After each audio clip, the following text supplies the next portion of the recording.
After his brother Mike's boisterous wedding, Jeff hurried back home to Woodsville. It wasn't a long drive to his small Vermont town, but Jeff had a family waiting for him, and he rather got into his brand new Ford to get out of the busy streets of Boston. He had to take the notorious Route 666, which stretched through the deep woods on the outskirts of the state. There were all sorts of spooky legends about that road, about ghosts, demons, and other supernatural entities supposedly haunting the area. Jeff, though he didn't believe in any of it, still felt a little uneasy at the thought of the journey ahead.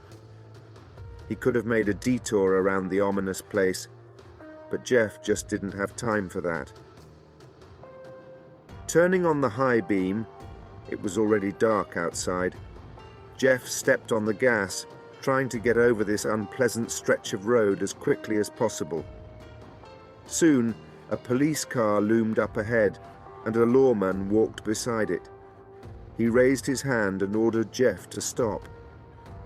After driving a couple of yards away from the patrol car, Jeff slowed down and reached into the glove compartment for his papers. Taking everything he needed, he got out of the car, but there was no one around, not even a hint of police presence. An icy chill ran down Jeff's spine, and he quickly turned to his car, intending to get out of the area as soon as possible. But his car was gone too. Jeff's heart raced, breaking the regular rhythm. He looked around, but there was nothing but an impenetrable fog covering everything. There was something sticking out of the ground on the side of the road. As he came closer, Jeff was dazed. It was a tomb cross. And at the same moment the fog cleared, revealing an entire cemetery that had never been there before. Slowly he stumbled backward and fell on the grave, and there was no trace of the asphalt of the highway. In the distance, Jeff saw the white silhouette of a woman's figure and remembered all the creepy legends. When his eyes were more or less accustomed to the darkness, he saw that it was a woman beckoning to him. Overcoming his fear, Jeff moved in her direction, stepping carefully around the tombstones. Suddenly, his iPhone rang. It was his wife calling. Jeff reached for the phone with trembling hands, but there was a shrill, chilling scream from a woman that made him drop the phone and grab his ears. Collapsing to the ground, Jeff curled up in a ball, trying to hide from the deafening scream. He dug at the ground until the screaming finally subsided. When Jeff stood up, he was shocked. He had dug his own grave with his own hands. Jeff's mind was in complete chaos, and tears of terror glistened in his eyes.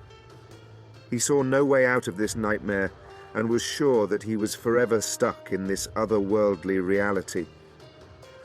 But then a woman dressed in white reappeared and beckoned him to follow her. Jeff followed with determination, but when he looked back, he saw his wife sobbing at the grave he had just dug. In that grave were he and his little son. Jeff was horrified and began to tear his hair until it bled. Suddenly, someone put a hand on his shoulder. It was the same woman in white.